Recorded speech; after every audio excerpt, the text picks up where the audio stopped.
Hello, bookworms! Today I'm here with Monica from She Hi. Might Be Monica, and we are collaborating on a very exciting New Year's tag. Since 2016 is coming very soon, so we thought it'd be fun to just answer some questions based on New Year's. So, I'm very excited. that's why we're here. Yeah. Do you want to start with the first question? Sure. So the first question is Times Square, and that is a book you've read that feels crowded with pages because it's so lengthy. So for this, I don't have it on me, but it's Gone with the Wind by Margaret Mitchell, which when I read it, at least my copy, it was like legitimate Bible pages, like you could see through the pages. And I remember being so overwhelmed by it. Like I read it when I was like 9th grade or 10th grade and like being so like intimidated. But I mean, I loved the book in the end. It was just, they could have just made it bigger instead of giving you like pages that like are basically like blotting papers. Yeah. Yeah. And for that, I chose Winter by Marissa Meyer. This book is 800 something pages. I think it's 823 pages, and it doesn't look like it at all. Like I thought that I made a mistake or something when I got this book, because I was like, I know this is supposed to be really long, and it just didn't look like it. But then I was like, oh, it just has the thinnest pages ever. So, Blotting paper. Yeah. Does it feel heavy? Like if you It feels kind of heavy. Because I don't know if you've ever held like Leviathan by... Oh, yeah. That one, like, it's thinner than this, and it feels like heavier than this. It's really weird. Mm-hmm. It's so strange. I mean, I guess it looks better, like, on the shelf, so it's not, like, one enormous spine, but I think it would have been fine to be a little bigger. It would have been okay. The second question is Champagne, a book with a bubbly character. For that one, I chose Dee from Open Road Summer by Emery Lord. Dee is just so bubbly and like so happy and excited all the time, and she is like adorable. Like she's basically just Taylor Swift. It seems like I read something after I read the book from Emery. I can't speak for some reason. From Emery Lord, and she said that it wasn't actually based on Taylor Swift, it was based on a different recording artist, but then she found Taylor Swift after, and she was like, wow, yeah, it also is kind of her. So I wonder if Taylor Swift has read this. Yeah, me too. I feel like that would be weird. She would be like reading fan fiction of her life, it would feel like. Because it's so her. Yeah, even like, cause she has that best friend too who's like not famous, right? The one that like, she surprises with things. I don't know. Yes. What I know about Taylor Swift. Let me not show how much I know about Taylor Swift on the internet. It's fine to love Taylor Swift. Okay. Okay, so for my choice, I went with The Diviners by Libba Bray, which is one of my favorite books of all time. Also one of my favorite covers of all time. Just this one though, not the other one. Yeah, same. But I love Evie's character. I love that she is sort of like a stereotype of like the 1920s, but like I think sort of on purpose. Like she's seen one too many like films or just read one too many books of like how a flapper is supposed to act, and like so she acts like that, like on steroids, and I love that about her. So that's one I chose. So the next one is Sparklers, and this is for a book that added a little bit of sparkle for your life, and I chose one that might be a little weird for this category, but I mean I think it's appropriate. And I chose The Martian by Andy Weir just because I think Mark Watney is like, I don't know, I feel like sparkly is a good way to describe him as a character. He is very gruff, but he's hilarious, and he approaches this really atrocious situation with a lot of wit and sparkle. And I feel like he'd also really enjoy being called a sparkly character, so that's another reason. Interesting. Go with that. I still really want to read that. It's really good. I did the audiobook, and I really liked it. The guy who narrates it was really good. For that one, I chose My True Love Gave to Me, which was edited by Stephanie Perkins and includes so many YA authors that I love. I thought that this was a good one for it because it's about the holidays, so the holidays are always like just like a very sparkly time, and there is an amazing New Year's story in it, and that is like especially the sparkle that I'm feeling from this book. It just makes me really happy. I love that New Year's story so much. Rainbow Rowell does it right every time. The best. The next one is Countdown, a book with such an engaging story that it was only a matter of time before you finished it. And for me, that was absolutely Carry On by Rainbow Rowell, speaking of like best author ever. I was so engaged in this, I couldn't put it down. I thought that it was going to take me a while because it's pretty long, but I was like, oh, it's been a day and I almost done. So yeah, I just loved it so much, and it was just so perfect in every way. It changed my life, I think.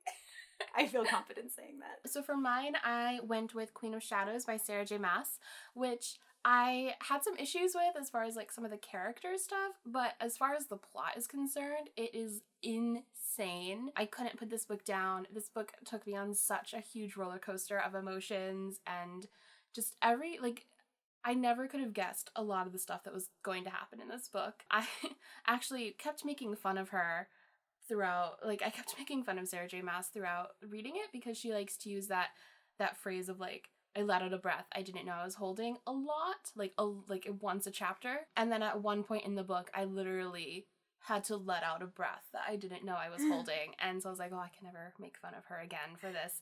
But this book is just such a ride and really fun. I still have to read that also. Highly recommend it. One of my friends has pretty much said that she's going to kill me if I don't read it soon. So it's like very up now there you on must. my list. So the next one is Midnight Kiss, and this is for a book with the most satisfying kissing scene. And I am going to go with Carry On by Rainbow Rowell, which, the kiss scene in this book, I almost fell off my bed when I read it. I was just so happy. I like jumped up, and I'll never be over it. Like, I've read it so many times. You've read it multiple times. Like, everyone has read it multiple times. It's so good. And the kiss scene, the first kiss scene, dead. It was one of the best. Yes. But in the interest of not repeating answers, for this one, I'm going with Anna and the French Kiss. Because I just thought that kiss between her and Etienne was just like, it like melted my heart. And I never really was super into like YA contemporary romances before, but this was probably like the book that got me a lot more into them. And since then I've read a lot more, but this one has always just like stuck with me the most. Yeah. The next one is Noisemaker, a book that's made you question things or has changed your perception. So for that one, I don't know where my copy of the book is. It's floating around somewhere in my room, but I'm choosing Eating Animals by Jonathan Safran Foer. I've talked about it before. That was the book that made me like become a vegetarian. I actually ended up reading it the day that it was published in one sitting, and then I've never eaten meat since. So Nice. I always like kind of thought that people just didn't eat meat because it was like mean to animals, which is a very valid reason, but his book approached a lot of different issues with like health and like hormones and like the way that they're treated and stuff, and that is really what made me decide not to. So that like totally changed my life, and now it's been like 6 or 7 years since I've had any meat. Nice. So for mine, I'm going with A Brief History of Time by Stephen Hawking. I read this again when I was in like, I don't know, it had to been like early high school or like sometime in high school. And I remember in the beginning, there was this section, I think it was like in the intro section, where he talked about like you can explain how everything in the universe happens, but you know, you can explain how a seed becomes a flower and how that flower like dies and like fertilizes the ground. Like you can explain all of that, but you can never explain why it happens. And I just like, that question has always stuck with me about like why the universe goes to all the trouble of existing in the first place. And that like was just something that like, I don't know, I feel like it affected a lot of the way that I think about the world and things like that. Like it didn't like drive any sort of like religious thing for me or anything, but like it had a big effect of like just how I see, I don't know, like space and the world and like how I approach life. That's a really good one. I like that answer. Yay. So the last one is Resolution, and this is a book that you're planning on reading in 2016. And for this, I'm choosing a book that has been on my list for so many years, and I know it's good. I know it's going to be amazing. Everyone has said it's going to be amazing. I'm going to love it. And it's The Name of the Wind by Patrick Rothfuss. I need to do it. I just need to like buckle down and read it. I keep like not doing it, I think because I see the length and I'm like, oh, it's going to take forever. But it won't. Yeah. It's honestly like one of the best books that I've ever read in my entire life. Yeah. And the way that it's written is just so like, you just have to know what's happening next. And all of the chapters are like, there's a lot of chapters that are like 1 to 2 pages. So you'll be like, oh, I'll just read one more chapter. And then all of a sudden you're like, oh my gosh, I've read another 100 pages. I need to. I'll do it soon. So good. I'm so excited for you. You have to text me like after every page. Okay. You'll want to talk about it. Trust me. I am excited.